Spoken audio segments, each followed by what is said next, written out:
Hello everyone, in today's video we are going to discuss 3 games played between Praggnanandhaa versus Jan-Krzysztof Duda in the Meltwater Champions Chess Tour finals. And this game was played on 19th of November 2022.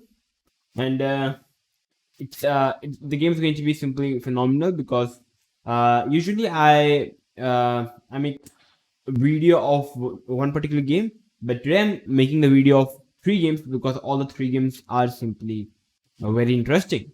So it's going to be fun. So let's check it out. So before starting the game, first of all, total 8 players are playing the tournament. I've already said in my previous video. Magnus Carlsen, Praggnanandhaa, Arjun Erigaisi, Anish Giri, Wesley So, Shakhriyar Mamedyarov, Liem and Liem, and Jan-Krzysztof Duda. The total 8 players are playing the tournament. So let's check it out. So Praggnanandhaa in the second game. In the first game, Jan-Krzysztof won, Duda won, and it is a game between 4 games. I'm going to check out who is going to score the most. If the results remain same after the 4 rounds, the game would go in the army ground section. So in the first game, Duda won. In the second game, Praggnanandhaa is having the white pieces, and he opens up with 1 e4. e5, knight f3, knight to c6, bishop to c4, bishop to c5, c3, and we have the c3 variation. Like there are many ways to continue the position. White can go castle, white can play knight c3, white can play d3, even some goes g4 in this position. So yeah, but c3, the idea is to go for playing d4 in this position, or even b4, knight to f6, and here we have simply d4 by white. After d4, ed, and here we have e5. So all those who are aware of this line having no problems, but who are not aware in this position is, if white captures the pawn, it's still fine. But here we have bishop b4 check, bishop d2, and the position is very simple.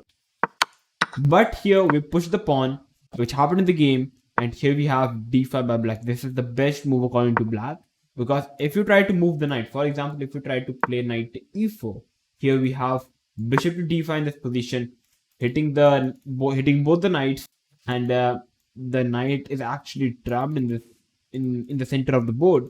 And the best move is to takes, and after take, king f1. White is better. White is having a piece against 2 pawns.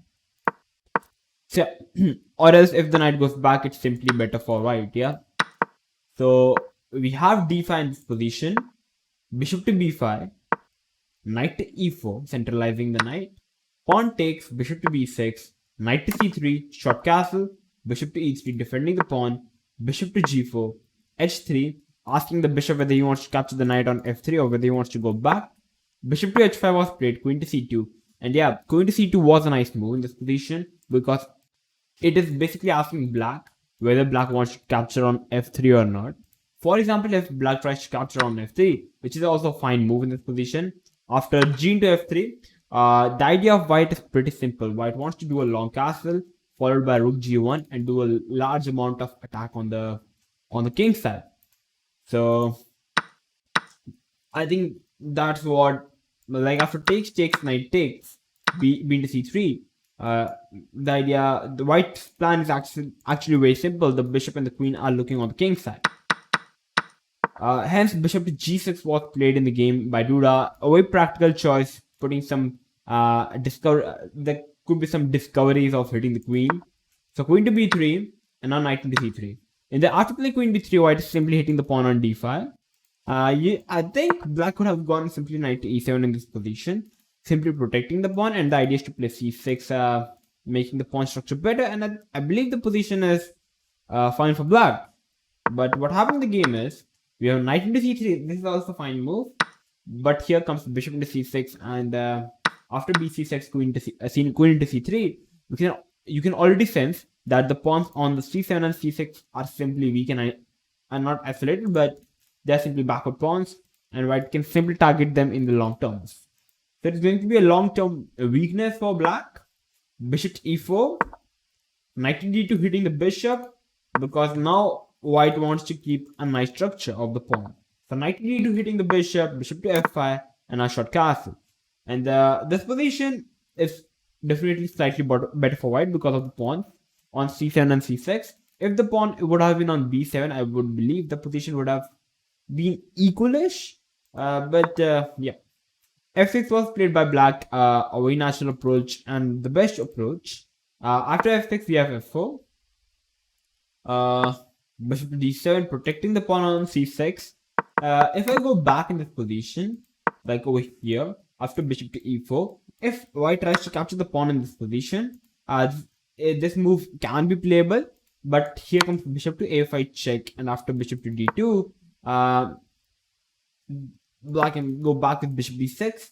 I believe black can even take, but knight into d2 is winning for white because the c7 pawn is weakness.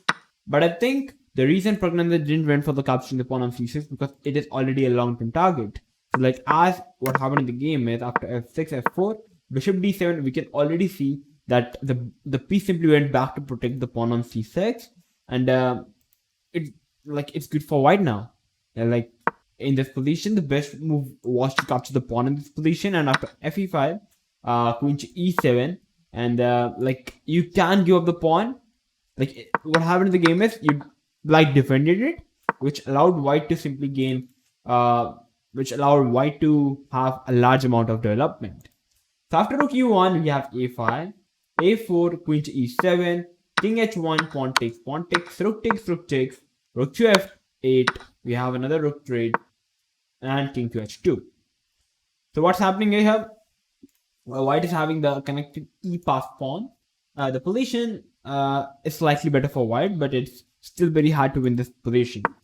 Queen to f5 was played in the game, knight to f3, queen to e4, bishop to f2, protecting the pawn and also moving the bishop from the queen's attack, h6, and here we have b4 by Praggnanandhaa.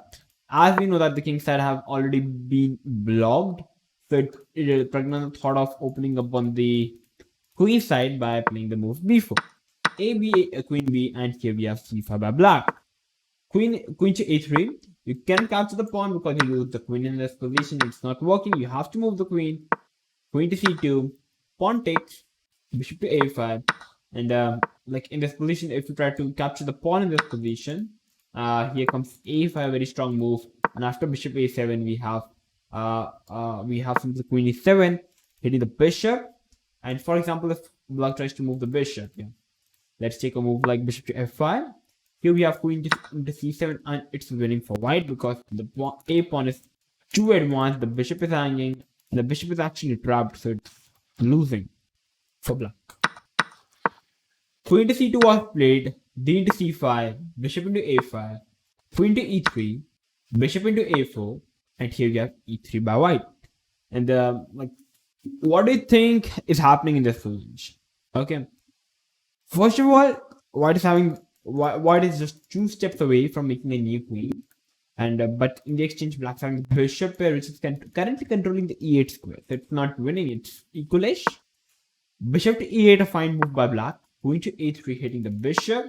Queen to a4, asking for a queen trade. Queen to b2. If there would have been a queen trade, it's the equal position. I believe the position black would have went for the pawn on e3, and okay, like it doesn't matter. Whoever is even a pawn, there are no real pass pawns, so the game would generally end in a draw.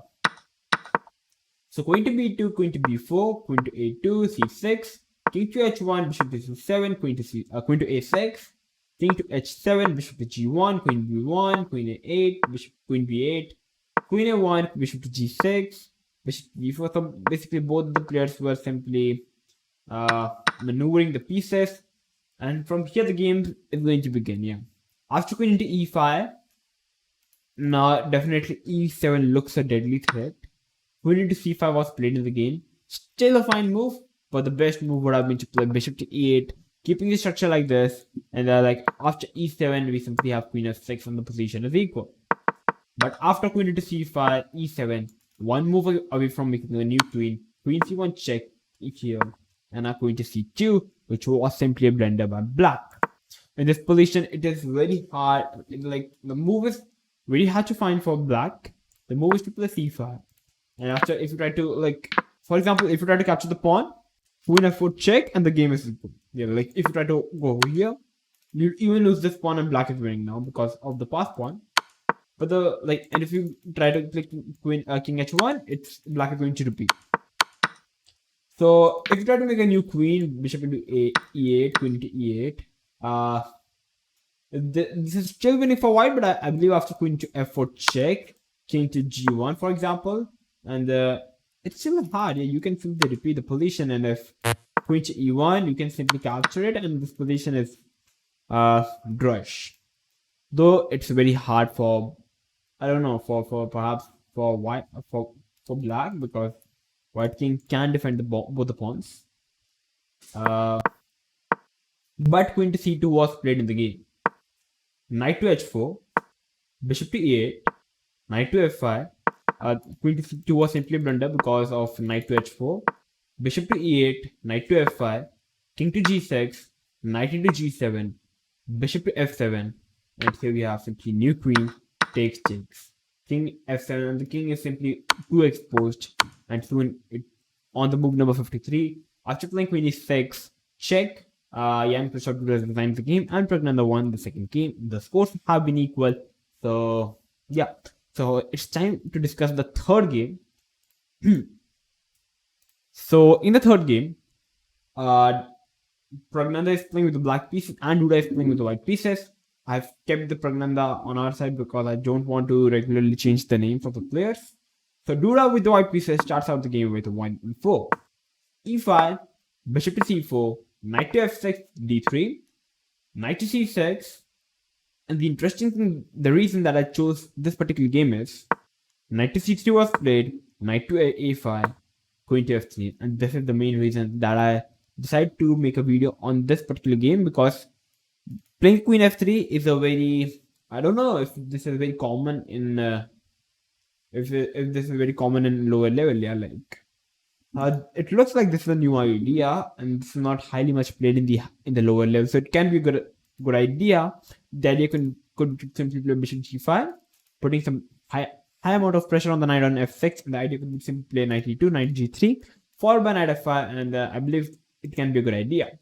So after queen f3, we have bishop to b4, knight to e2, short castle at e3, asking the bishop whether he wants to capture the knight or whether he wants to go back to e7 or c5. We have takes, knight to c4, d to c4, and here we have d6. Bishop to g5, and after here, it already looks that white can simply capture on the next move, and the black pawn structure is simply going to damage. Bishop to e6 was played, and here we have b3 in the position, defending the pawn, and here h6, bishop h4. I think even capturing the knight would have been no issues, because after queen f6, pawn takes. It's knight versus bishop. The pawn structure is bad for black. Not too much bad. It's equalish, but the position is closed, as you can see. So white would be having an edge. White can definitely push in this position. But Duda wants to keep the minor pieces on the board. He played bishop h4, g5, bishop to g3, or perhaps he wanted Praggnanandhaa to play g5.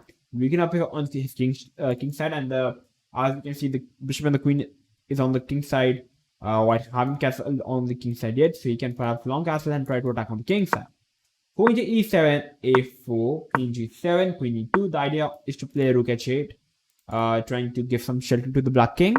But queen to e2, bishop to g4, hitting the queen. Queen goes to d2, knight h5, knight to d5, centralizing the knight. The most ideal square for the knight. Queen to d8, knight to e3 now, hitting the bishop. Bishop goes back, long castle finally, and the opposite castles have been done. So we are going to see a result. Either black is going to attack on the king side, or like he can break the center, but it's very hard for black to break the center. Like if he wants to break the center, he needs to play f6, queen e7, rook d8, c6, d5, which is a very lengthy process. He needs to attack on the king side, queen side, or because white is all ready to attack on the king side. Queen to f6, f3, a6, queen to c3, rook to d8, pawn push, rook d7, rook d2. So both the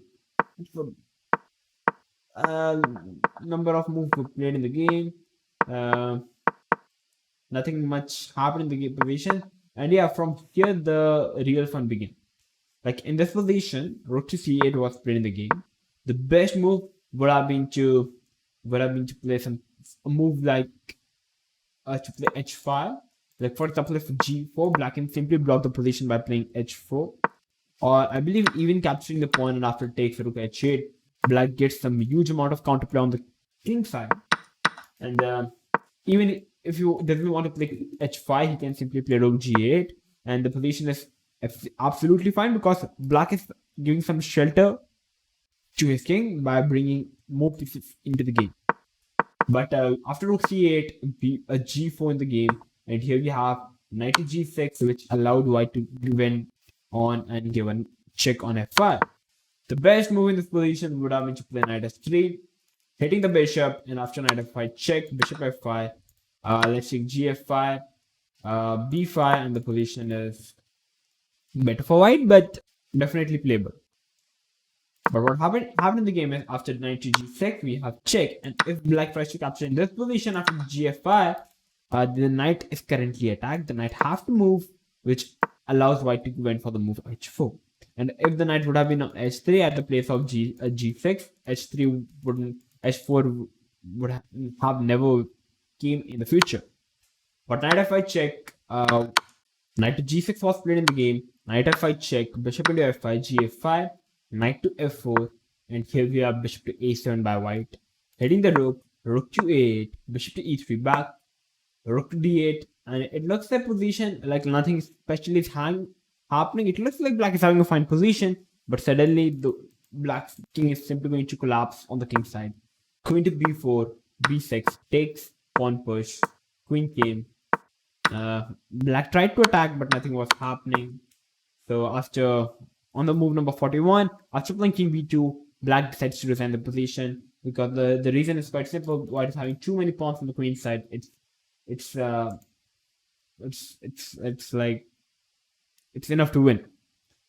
Like for example, if black would have captured it, we simply have rook into d6, and after takes, it's still winning for white. That's the reason. Like if he he could have played rook a b8 perhaps, but I believe both the players were having extremely less time, so he decides to open up the queen side, but that didn't work. And after rook b8, even bishop a7 is coming in. And after here takes, it's still winning for white. There are too many ways to win the game. So the interesting thing that I liked in this particular game is the idea of playing queen f3. And yeah, that's the only idea. You can simply play knight e2, and you can do a long castle, and you can attack on the king side. But I believe this idea can only be possible if the blacks haven't completed the pawn on d6, or else the bishop after playing queen f3, bishop g4 can be a very deadly move for. Or else, even if you still want to play it, you can first play h3 and then queen f3, and then you can go on with your regular idea. So, so now again Duda is winning. He just needs to make a draw if he wants to win against Praggnanandhaa. So it's time for us to discuss the fourth round. Praggnanandhaa is having the white pieces, Duda is having the black pieces. Game starts with 1e4. And this time we have the French by Duda, d4, d5, knight c3. And generally in this position, there are two ways to continue the position, knight f6 and bishop to b4, the whenever variation. These two are the most playable and the most theoretical variations. But in the game, we have d to e4 by Duda, knight to e4, bishop d7, and a very interesting idea. Black can continue with a knight f6, and after takes gf6, and the position is definitely white is having an edge because white is the one who moves the first in the game. But it's definitely playable for black in this position. You can check out f5, bishop g7, and I don't know, perhaps something like this is the plan. So if you try to capture with the queen, it's not a good idea because after knight f3, bishop g5 is coming in, and after h6, I believe a practical try can be to play h4, and again bishop to g5 is a very deadly move. For example, if knight to c6, bishop comes, and if it takes, the rook is hanging. So, but he went for the move bishop d7. He wants to develop the bishop to c6, knight f3, bishop c6, bishop d3, knight to d7, short castle, knight to f6, knight to g3, g6, rook e1, bishop g7, h4, short castle. After h4, like from here, after black played bishop at g7, the position looks extremely normal for both the sides.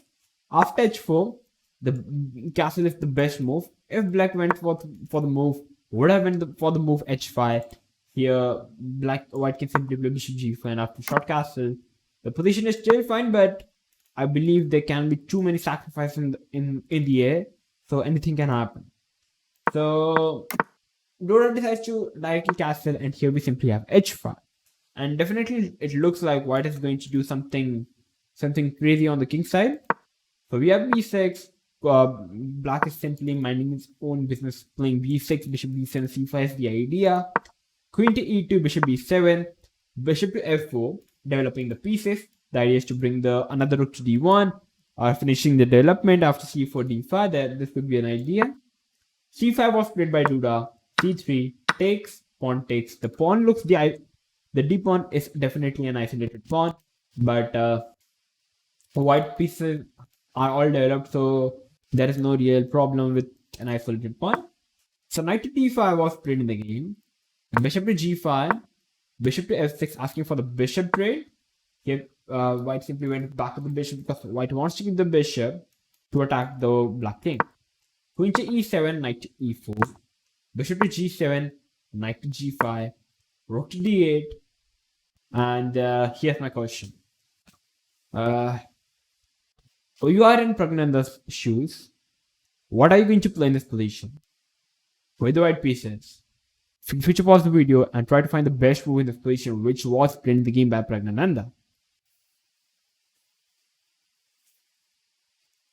Okay, so all those who have come up with this interesting idea, I believe that you guys must be liking sacrifices, or you guys have watched the Mikhail Tal's game. Knight to h7 in this position, sacrificing the knight on the 20th move. A very interesting idea. After knight to h7, if black doesn't do anything, white is simply going to capture on g6, and the black position is simply going to be collapsed. So capturing is kind of forced for black. And now comes pawn takes, knight to g5 check. The king is forced to go back.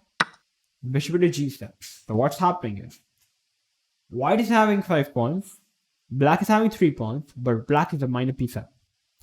But black king is extremely exposed, and even the e6 is going to be fall.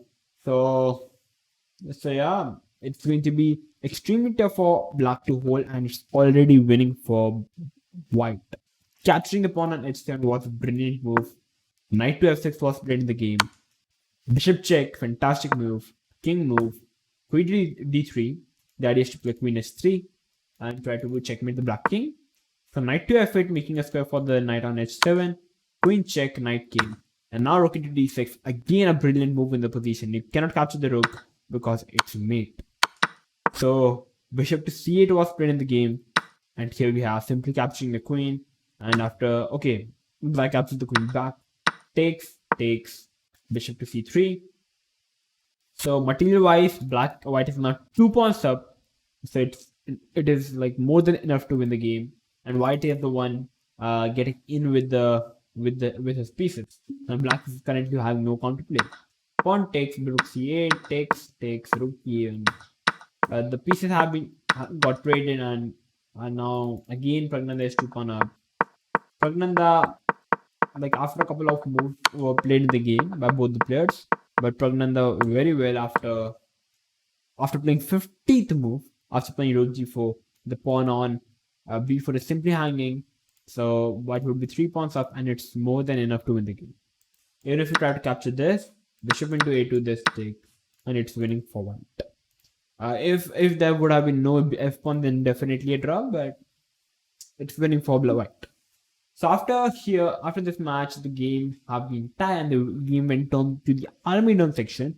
Praggnanandhaa got the black pieces, and the time control was with the white pieces. Duda was having 5 minutes. Praggnanandhaa was having 4 minutes, and Duda was in a must-win situation if he wants to win the game.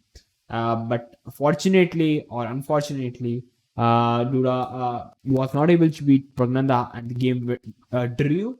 But the result is that if the game draws, the black wins. So Praggnanandhaa won the game against Duda in the Armageddon. So the games, all the 3 games were very interesting. So if I just give you a quick summary why I decided to show you these 3 games is, first of all, the idea of playing c3 and playing d4. All those who are not aware of it, you can go and play this. You can check it out. It's a very nice theory. And practically, I believe if you like to gather much space in the center, it is a perfect opening for you. In the second game, where Duda was having the white pieces, a white idea, like if I try to flip the board, like the idea of playing queen f3 followed by knight e2, bishop g5, it can also be a good idea. But I think you need to play h3 whenever black tries to play d6, or else bishop to g4 can be a deadly move. So it is the second idea, and the third idea here is because of the brilliant move that was played in the game on the 20th move, knight into h7. And yeah, it's a very interesting move and a very brilliant game played by both the players. So I hope that you guys have liked the video. If you did, then make sure to like the video. Subscribe to the channel if you are new to our channel, and make sure to click the notification bell for new upcoming videos. So I'm going to see you soon. Till then, stay tuned and keep watching One Shot Chess.